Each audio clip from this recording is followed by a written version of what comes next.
මම ලුණු ගෙඩියක්. මට ශරීරයට හොඳ ගුණ තියෙනවා. රෝගවලට එරෙහිව ශක්තිය දෙනවා. ඒත් අධිකව කෑවොත් අම්ලතාවය ඇති වෙන්න පුළුවන්.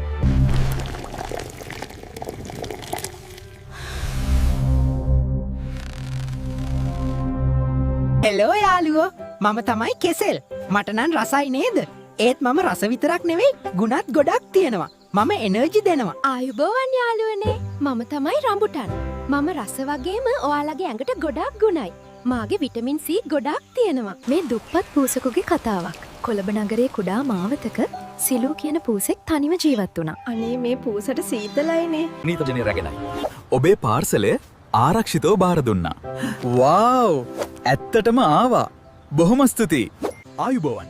මම තමයි දුරියන අවට්වැඩේ. මමත පළතුරු රජාය කියලත් කියනවා. මම ශක්තියෙන් පිරලා තියෙනවා ඔබේ ශරීරයට එනර්ජි දෙනවා. මම පොටයි.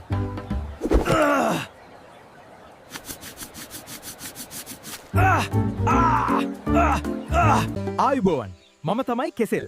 මම රසවත් වගේම ඔබේ සෞඛ්‍යයට හොඳයි. මම පොටෑසියම් වලින් පිරලා තියෙනවා ඒක ඔබේ හදවතට හොඳයි. මම ආයුබෝවන්. මම තමයි අඹ.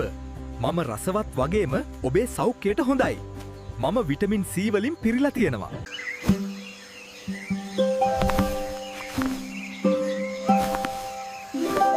දූරියන් මාව දැර්කම හුඟක් අය මූුණ ඇම්බුල් කරගන්නවා. මගේ ඇඟ පුරාම තියෙන උල්කටු දැක්කම කවුරුත් මාව අල්ලන්නවත් එන්නේ නැහැ. ආයුබෝවන්. මම තමයි රඹුටන්. මම රසවත් ජූසි සහ පැණි රසක් තියෙන පළතුරක්. මම විටමින C වලින් පිරලා තියෙනවා ඔබේ ප්‍රතිශක්තියට හොඳයි.